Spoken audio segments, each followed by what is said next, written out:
A California ground squirrel finds a rattlesnake in the grass and does not run. Running would be the obvious move. A rattlesnake strike is short and fast, and putting real ground between itself and that strike sounds like the safer plan by far. The squirrel does something slower, and on the surface riskier, instead. It walks toward the snake, stops just outside striking range, and raises its tail into a slow, deliberate wave. If the snake is a rattlesnake, a predator that hunts partly by sensing body heat, the squirrel does something else at the same moment, something invisible to human eyes. It dilates the blood vessels running through its tail and pumps warm blood in from its core, turning that waving tail into a heat signal built for a snake's heat-sensing organs specifically. If the intruder is a gopher snake instead, a predator with no heat sense at all, the squirrel skips that step entirely. Same tail. Same wave. No heat added, because there is no predator on the other end able to read it. This episode is about what a body does, moment to moment, when something dangerous is closing, before either you or the squirrel had any say in the matter. Start with the squirrel, because the finding here is stranger than an animal simply getting scared. In 2007, the researchers Rundus, Owings, Joshi, Chinn, and Giannini published a study in the Proceedings of the National Academy of Sciences confirming that California ground squirrels add an infrared component to their tail flagging display specifically when facing rattlesnakes, and do not add it when facing gopher snakes, a related predator that cannot sense body heat at all. To prove the heat itself was doing, researchers built a robotic squirrel that could flag its tail with or without a heat signature layered on top, and staged encounters with live, hunting rattlesnakes. A live snake reacts to dozens of variables no scientist can fully separate out. A robot only does exactly what it is told, which is why the comparison works: identical silhouette, identical motion, the heat signal present in one trial and switched off in the next.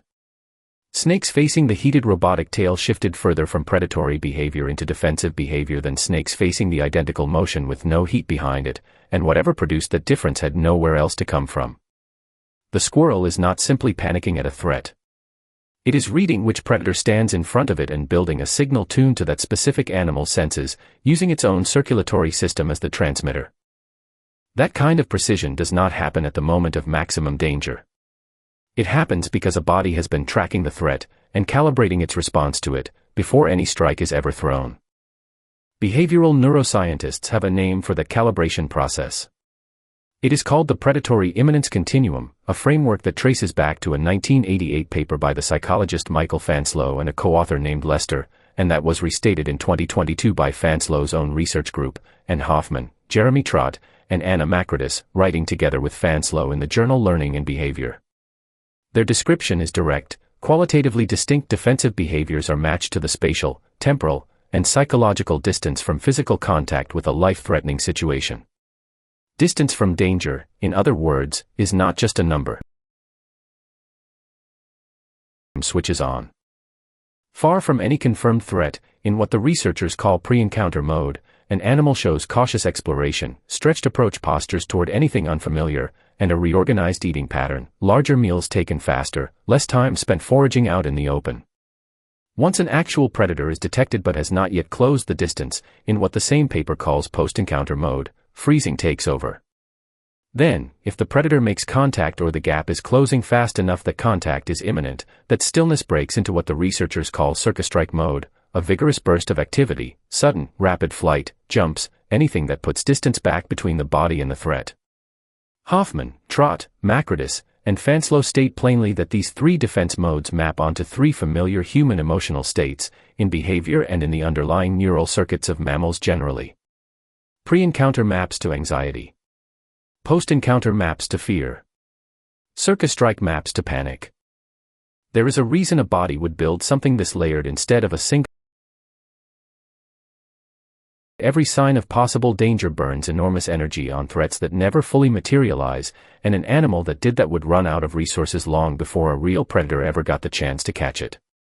Waiting too long to react once a threat is genuinely close can be fatal on the very first try. A three-stage system, cautious at a distance, still and gathering information once a threat is confirmed, explosive only once contact is close enough to demand it, spends close to the minimum the situation allows at every single point along the way. at the moment of lowest danger, and not at the moment of highest danger either. It sits in the middle, switched on specifically once a threat is confirmed but before it is close enough to demand an explosive response. That placement is not an accident, and it is not paralysis in any simple sense. The neuroscientist Karen Roelofs laid out why, in a 2017 review in Philosophical Transactions of the Royal Society freezing, she found, is not fight or flight running at lower intensity. It runs on the opposite. Fight or flight is sympathetically driven, heart rate accelerating to flood the muscles with blood and oxygen for an explosive move.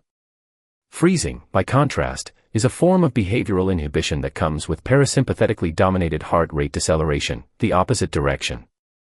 Both branches of the nervous system are actually active at once in a threatened body, sympathetic and parasympathetic running together, and freezing is specifically what shows up on the outside in the moments the parasympathetic side wins that internal contest.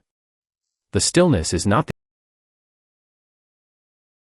is one particular outcome of an emergency response that is very much still running underneath it. And freezing is not an animal, or a person, giving up. In Roelofs's work with human participants, the heart rate drop and the stillness were strongest specifically in the condition where a person could actively prepare to act next, the opposite of what shutting down would predict.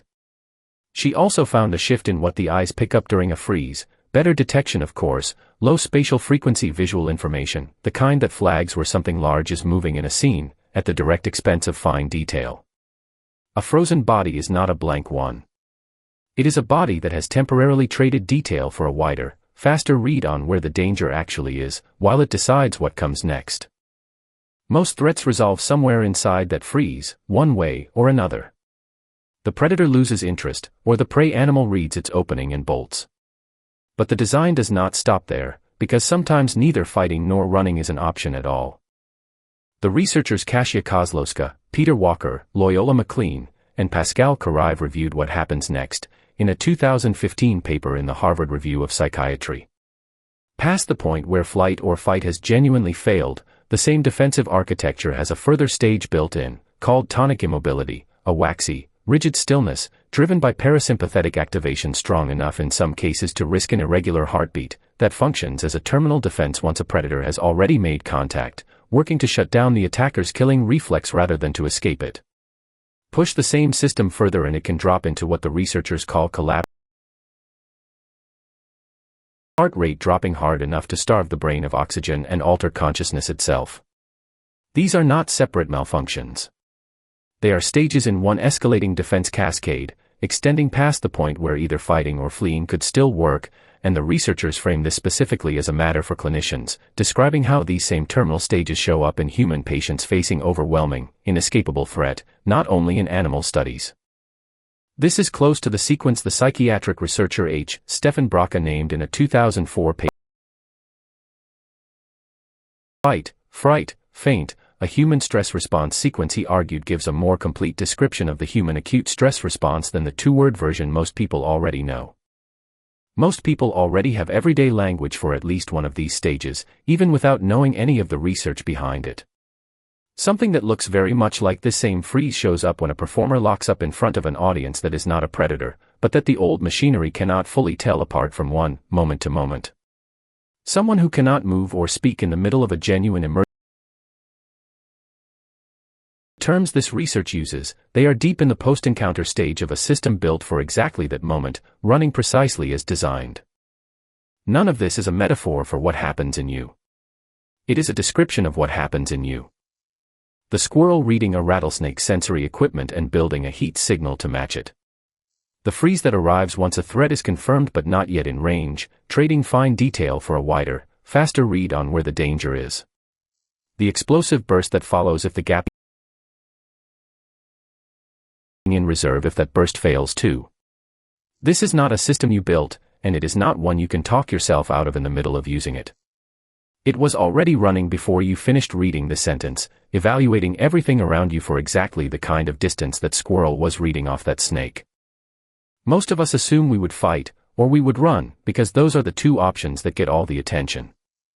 The actual system has more settings than that, and it chooses which one to use for you, faster than you could ever weigh in on the decision. of a moment when your body reacted before you had time to decide anything, before the thought caught up to what you were already doing. Did you go still, or did you move? What was actually happening in the second right before that? In the next episode, we flip the position. Every prey animal reading a predator's distance is being read right back, by something running its own version of the same calculation, aimed the other way. That episode starts on the other side of the exact moment this one just described.